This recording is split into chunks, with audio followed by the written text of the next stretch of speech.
Let's start with our new exercise, that is exercise 8.2. Question number 1. Find the 10th and the 26th term of this AP. अब हमें 10th और 26th यानी A10 and A26 ये find करना है. AP हमें already given है. कभी भी कोई भी टर्म निकालनी है तो AP की हमें 2 थिंग्स पता होनी चाहिए. First term which is A, जो कि यहाँ पर क्या है 3, एंड कॉमन डिफरेंस जो हम कैसे निकालते हैं A2 माइनस A1 यानी second term minus first term. तो A2 minus A1 that is 8 minus 3, तो वो क्या हो जाएगा 5. अब हमें कोई भी टर्म निकालनी हो तो उसका जनरल फार्मूला, nth टर्म का फार्मूला क्या होता है, an equals to a plus n minus 1 into d. लेकिन हमें nth नहीं, हमें कौन सी पूछी है, a 10th, यानी n की प्लेस पर क्या पुट कर देंगे, 10. जहाँ जहाँ n है वहाँ वहाँ 10 पुट कर देंगे, तो ये हो जाएगा a प्लस 9d. a क्या है 3, 9 की value as it is, d की वैल्यू क्या है 5, तो 3 प्लस 5 9 45 विच इज़ 48. तो 10th टर्म हमारे पास क्या आ गई है 48. सिमिलरली अगर मुझे 26 निकालनी है तो जहाँ जहाँ n है वहाँ वहाँ 26 पुट कर देंगे, जहाँ जहाँ n है वहाँ वहाँ 26 पुट कर देंगे. तो ये हो जाएगा a प्लस 25 डी. a की वैल्यू 3 है, 25 into 5 which is 3 plus 125 which is 128. तो सिंपल है. बस nth टर्म का फॉर्मूला अगर हमें पता है तो हम कोई भी टर्म निकाल सकते हैं. 10th है, 26th है, 100 है, कोई भी टर्म निकाल सकते हैं. Now moving to next question. Which term of the AP is minus 81. पहले इतना क्वेश्चन देखेंगे कि कौन सी टर्म, यानी विच टर्म मतलब कौन से नंबर वाली term, 10th term, 12th term, 15th terms, 18th term, यानी n पूछ रहे हैं number of term, is minus 81. और ये बता दिया है कि क्या है वो माइनस 81. पहले इस गिवन AP में हम फर्स्ट टर्म लिखेंगे. हमें क्या गिवन है 21.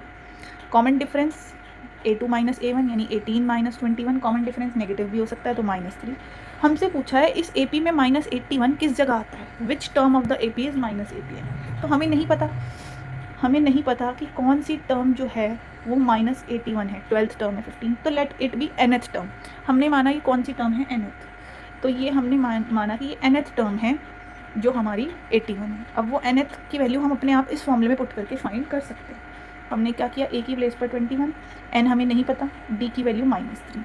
अब यहाँ कैलकुलेशन देखेंगे. पहले ये प्लस वाला नंबर इधर जाएगा -1, n माइनस 1 इंटू -3, ये मल्टीप्लाई है, ये हो जाएगा माइनस के 100, 1 और 1 2, ये क्या हो जाएगा माइनस के 102.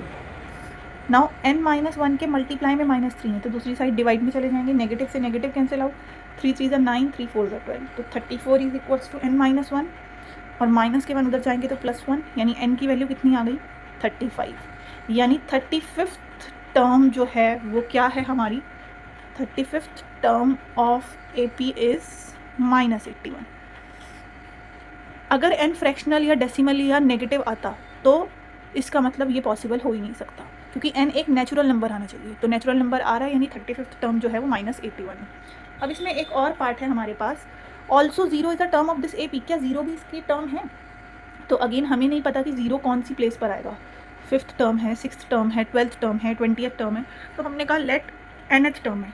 अब n अपने आप पता चल जाएगा कि कौन से नंबर की टर्म जो है वो 0 है. अभी तो हमें नहीं पता कि कौन से नंबर की टर्म जो है वो हमारी 0 है. प्लस के 21 इधर आएंगे, माइनस के 21, माइनस के 3 मल्टीप्लिकेशन में इधर जाएंगे डिवाइड में. n minus 1 equals to 7. n की वैल्यू क्या आ जाएगी 7 plus 1 which is 8. It means 0 is the 8th term of the AP. इस AP की 8th टर्म जो है वो 0 है. और ये दोनों ही वैल्यू क्यों एक्सेप्टेबल है, क्योंकि ये दोनों क्या है, n is a natural number, तो नेचुरल नंबर है. ठीक है. Next, find the nth term of this AP. Right the recursive rule for this. nth term find करनी है हमें. पहले गिवन AP में हम देखते हैं पता क्या है. a है 11 फर्स्ट टर्म, कॉमन डिफरेंस है दिस माइनस दिस, हमेशा सेकंड माइनस फर्स्ट, तो माइनस के 3. मेरे पास a भी है, d भी है, मुझे nth टर्म पूछी है. nth टर्म का फॉर्मूला होता है a plus n minus 1 into d. तो nth टर्म के लिए a की value 11, n as it is क्योंकि नहीं पता. नाउ ओपन करेंगे, -3 इंटू n, माइनस के 3n, minus minus plus, 11 plus 3 14 plus minus minus. तो nth टर्म हमारे पास आ गई है 14 माइनस 3n. अब हमसे पूछ रहे हैं कि इस एपी का आप क्या लिखो, रिकर्सिव रूल। रिकर्सिव रूल हम समझ पढ़ चुके हैं पहले भी, मैंने इंट्रोडक्शन में भी एक्सप्लेन किया था कि वो रूल जिसमें हम नेक्स्ट टर्म की वैल्यू प्रीवियस टर्म की हेल्प से निकाल सकते हैं। अगर मैं ध्यान से देखूँ तो यहाँ क्या हो रहा है, ध्यान से देखो, 11 में से 3 माइनस कर रहे हैं तो 8 में से 3 माइनस कर रहे हैं तो 5 में से 3 माइनस कर रहे हैं तो 2, यानी फर्स्ट टर्म हमारी अगर क्या है 11 और मुझे उससे क्या चाहिए, सेकेंड टर्म चाहिए। तो सेकेंड टर्म के लिए मैंने क्या किया, मैंने फर्स्ट टर्म में से किसको माइनस किया, 3 को। तो अगर मुझे रूल लिखना है, देयरफॉर रूल क्या होगा कि कोई भी मुझे nth टर्म लिखनी है तो n-1 यानी उसकी प्रीवियस टर्म में से क्या माइनस कर दो, 3। क्या माइनस कर दो उसकी प्रीवियस टर्म में से, 3। और फर्स्ट टर्म तो हमारे पास ऑलरेडी गिवन है, हम सेकंड टर्म के लिए तो रूल बना रहे हैं, तो n की value greater than equal to क्या होनी चाहिए, सेकंड, क्योंकि हम सेकंड के लिए रूल बना रहे हैं। तो सिंपल है, बस यही करना था इसमें हमारे को। Now next question, an AP consists of 50 in which the third term is 12. An AP consists of 50 terms, वही कुछ मिसिंग था। An AP consists of 50 terms in which third term is 12 and last term is 106.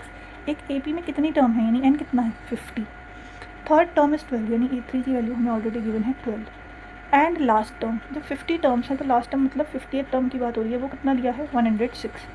Find the 29th term, 29th term हमें find करनी है। अब third term 12 है, third term 12 होने का मतलब क्या होता है, a plus 3 minus 1 into D, which is a plus 2d की वैल्यू क्या है, 12। कहाँ से आया ये, an का फॉर्मूला क्या था, a plus n minus 1 into D. Now a50 is 106, which is a plus 50 minus 1 into D, यानी a प्लस 49, d की वैल्यू क्या है, 106। अब हमने टू इक्वेशंस को सॉल्व करना सीखा हुआ है। कैसे टू इक्वेशंस को सॉल्व करते हैं ये हम ऑलरेडी कर भी चुके हैं। दो इक्वेशंस हैं तो और कोफिशिएंट भी सेम है, तो सब्ट्रैक्टिंग ऐसा करेंगे कि subtracting equation 1 from equation 2, second equation में से फर्स्ट इक्वेशन को क्या कर दें, माइनस कर देते हैं। तो ध्यान से देखेंगे, नीचे वाली चीज़ के साइन चेंज हो जाएंगे, a minus a, 49 minus 2 is 47d, 6 minus 2 4, that is 94। तो d की वैल्यू आ गई 94/47 विच इज़ 2। अब d की वैल्यू हमारे पास 2 आ गई है, तो किसी भी एक इक्वेशन में रख देते हैं। From equation 1 a plus 2d की वैल्यू कितनी थी, 12, a की value as it is, d की प्लेस पर 2, क्योंकि अब तो हमें d पता है, तो 2 = 4, तो यहाँ से d की वैल्यू आ गई 12 माइनस 4 विच इज़ 8। अब हमारे पास a भी है, d भी है, सॉरी a की वैल्यू आ गई 12 माइनस 4 विच इज़ 8, a भी है, d भी है, तो a भी पता है, d भी पता है। क्या पूछा था, a 29th टर्म पूछी थी, a 29th मतलब a plus 29 minus 1d which is a plus 28d। अब a प्लस 28d, तो a as it is, a की वैल्यू क्या है, सॉरी 8, 28 इंटू d की वैल्यू क्या है 2 विच इज़ 8 प्लस 56, तो ये क्या हो जाएगा हमारे पास 64th, यानी 29th टर्म हमारे पास क्या है इस AP की, 64th। तो 29th term of this AP is 64th। Simple है, टू इक्वेशंस को सॉल्व किया है हमने। इस इक्वेशन में a और d टू ही वेरिएबल्स से टू ही इक्वेशन थी, दोनों में कोफिशिएंट देखो किसका सेम है, यहाँ d का कोफिशिएंट 2 है, यहाँ 49, जिसका कोफिशिएंट सेम है, a का 1 है, यहाँ भी a का 1 है, उन्हें ऐड या सब्ट्रैक्ट करना होता है। ऐड कब करते हैं, जब दोनों के साइन ऑपोजिट होते हैं, पर दोनों के साइन सेम है, ये भी पॉजिटिव ये भी पॉजिटिव, तो ऐड की जगह क्या करेंगे, subtract. Now moving to next question, how many 2 digit numbers are divisible by 3। पहले एक AP लिखते हैं जो कि 3 से डिविजिबल 2 डिजिट नंबर हो। सबसे पहला 2 डिजिट नंबर होता है 10, तो 10 3 से डिविजिबल नहीं होता, 11 भी नहीं, तो पहला क्या होगा 12, फिर 15 जो 3 से डिविजिबल होगा, देन 18, देन इसी तरह लास्ट 2 डिजिट नंबर क्या होगा, देखो 100 तो 3 डिजिट नंबर हो गया, क्या होगा इससे पहले वाला 99, और 99 तो 3 से डिविजिबल हो रहा है, तो यानी ये हमारी AP हो गई। ये तो हमने लिख दिया। हाउ मैनी पूछ रहे हैं कि 2 digits are divisible, how many यानी n की वैल्यू पूछ रहे हैं, तो हाउ मैनी यानी n की वैल्यू पूछिए, और लास्ट टर्म यानी an ऑलरेडी पता है कितना, 99, हमें फर्स्ट टर्म भी पता है क्या है 12, d भी पता है क्या है 15 माइनस 12 विच इज़ 3, a है, d है, an है, तो n आ जाएगा, an का formula a plus n minus 1 into d, last term पता है 99, a 12 plus n minus 1 into 3, 99 minus 12 equals to n minus 1 into 3, ये क्या हो जाएगा हमारे पास 87, और मल्टीप्लाई वाले 3 किस में आ जाएंगे, डिवाइड में, 3 2 6, 3 9 27, n माइनस 1 इज़ 29, तो n आ जाएगा 29 प्लस 1 विच इज़ 30। यानी ऐसे कितने नंबर्स हैं जो डिविजिबल हैं बाई 3, ऐसे नंबर हैं हमारे पास 30। Now what is the sum of all these 2 digit number. अब हमसे सम पूछ रहे हैं, तो सम किसी भी चीज़ का कैसे निकालते हैं, उसका भी फॉर्मूला एस एन का हमें आना चाहिए। एस एन के 2 फार्मूलाज हैं हमारे पास, एक है n/2 2a + n-1 × d। किसी भी AP में सम ऑफ टर्म्स निकालना है, जितनी भी टर्म्स निकालना है उनका फॉर्मूला एक तो ये है, और दूसरा फॉर्मूला जो हमारे पास है, अगर हमें लास्ट टर्म पता है किसी भी AP की, लास्ट टर्म नहीं पता तो हम ये लगाते हैं, और अगर हमें लास्ट टर्म पता है तो हम लगाते हैं a + l, या l को ही हम an भी बोलते हैं। क्योंकि मुझे इस केस में n भी पता है कितनी टर्म्स हैं 30, तो n की प्लेस पर 30 रख दिया। फर्स्ट टर्म पता है मुझे कितनी है 12, और लास्ट टर्म भी पता है कितनी 99, तो मैं ये वाला फॉर्मूला यूज़ करूँगी। बाकी हम ये भी यूज़ कर सकते हैं और इससे भी हमारा सेम ही आंसर आएगा, कोई डिफरेंस नहीं आएगा। कैंसिल करेंगे 15, ये प्लस करेंगे 111, 15 × 111 इज़ 1665। तो सम ऑफ 30 फर्स्ट 30 टर्म्स क्या आ जाएगा 1665। Now moving to next question. Harish started work at an annual salary of 5 lakhs and received an increment of this each year। ठीक है, उसकी सैलरी एनुअली यानी पूरे साल की कितनी थी 5 लाख, और एवरी ईयर उसका कितना इंक्रीमेंट हो रहा था, हर बार 20,000। How many years did his income increase, कितने साल बाद उसकी इनकम 7 लाख हो जाएगी। तो पहले AP फॉर्म करते हैं। फर्स्ट सैलरी क्या थी 5 lakhs, ठीक है।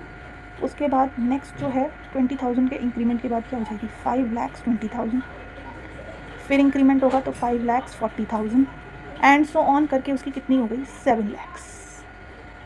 अब ये पूछ रहा है कितने टाइम में होगी, कितने ईयर्स में, यानी n की वैल्यू पूछ रहे हैं। तो हमें फर्स्ट टर्म पता है कितनी 5 लाख है, कॉमन डिफरेंस कितने कितने का इंक्रीमेंट हो रहा है 20,000 का, तो प्लस के 20,000, चाहे आप माइनस करके भी निकालो, और लास्ट टर्म भी पता है कि फाइनली कितनी हो जाएगी 7 लाख। तो अब हमसे पूछ रहे हैं n, तो an का फॉर्मूला तुम्हें पता है क्या होता है, a + n-1 × d। तो हमें नहीं पता कौन से साल में जाकर 7 लाख हुई, तो हमने माना nth ईयर में हुई है। a की प्लेस पर 5 lakh, n-1 as it is, और d की प्लेस पर 20,000।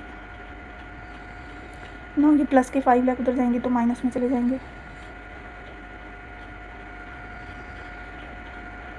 तो -5 लाख।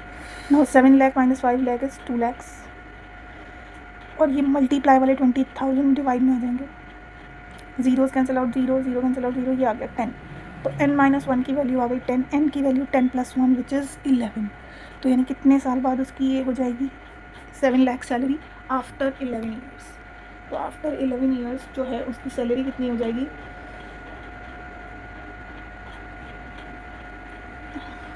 11 ईयर्स बाद सैलरी कितनी हो जाएगी दिस। अब ये पूछा है 11 ईयर्स में तो जो हमारे पास है ये 7 लाख पहुंच जाएगी, लेकिन क्वेश्चन पूछा था after how many years did his income reach this.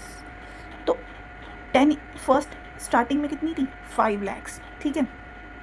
11 साल बाद उसकी 7 लाख हो जाएगी, 11वें साल में 11th ईयर में, 11th ईयर में 7 लाख हो जाएगी। तो कितने साल बाद 7 लाख हुई, क्योंकि first salary since the first जो सैलरी है वो तो फर्स्ट ईयर में ही थी, वो कितनी थी 5 लाख, लेकिन ये रीच जो हुई है ये कितनी बन चुकी है 7 lakh. It reaches to 7 lakh after 10 years. तो हमसे कितने साल बाद पूछा था, तो 10 आफ्टर 10 ईयर्स, ठीक है। आफ्टर पूछ रहे हैं तो 10 ईयर्स, वरना कितने साल में हो जाएगी 11, ठीक है। कितने साल लगेंगे 11, तो फर्स्ट ईयर के बाद कितने साल लगे 10 years. A child arranges marble in the rows that first row has 1 marble, second row has 2 marble, third row has 3 and so on, ठीक है। फर्स्ट रो में 1 ही मार्बल है, फिर 2 ही है, सेकंड में, थर्ड में 3, फोर्थ में 4, इस तरह से कितनी रोज़ बनाई हैं उसने 25 रोज़ बनाई हैं मार्बल्स की। How many marbles does the child use in all, यानी टोटल कितने मार्बल हो गए। हाउ मैनी का मतलब हमसे टोटल मार्बल्स पूछ रहे हैं, टोटल मार्बल्स यानी कि हमसे क्या पूछ रहे हैं सम पूछ रहे हैं। टोटल मार्बल्स का मतलब हमसे क्या पूछा जा रहा है सम, टोटल मार्बल्स कह दो या सम कह दो, कितने टोटल हो गए एक ही बात है। तो इस AP में फर्स्ट टर्म हमारे पास क्या है 1, कॉमन डिफरेंस क्या है 1, और लास्ट टर्म nth या l विच इज़ 25। तो सम का फॉर्मूला क्या था n/2, Sn का फॉर्मूला n/2 a + l। अब यहाँ पर कितने ऐसे मार्बल्स की रोज़ हैं 25, यानी 25 मार्बल्स की रो का सम पूछने हैं। तो 25/2 1 + लास्ट टर्म भी कितनी है 25, 25/2 इंटू 26 विच इज़ 325, यानी कितने मार्बल्स हैं इस रो में 25। कैसे अरेंजमेंट की बात हो रही है वो ध्यान से समझेंगे। जैसे मेरे पास ये रो है 1 2 3 4 ऐसे अप टू कितनी है 25। फर्स्ट रो में 1 ही मार्बल है, सेकंड रो में 2 ही है, थर्ड रो में 3 है, फोर्थ रो में 4 मार्बल है, फिफ्थ रो में 3 4 5 है, इसी तरह सिक्स्थ रो में 6 मार्बल। तो ये इन सारे मार्बल्स का सम पूछ रहे थे कि टोटल कितने हो जाएंगे 25th रो में। 25th रो और ऊपर की सारी रोज को मिलाकर टोटल कितने मार्बल्स हैं।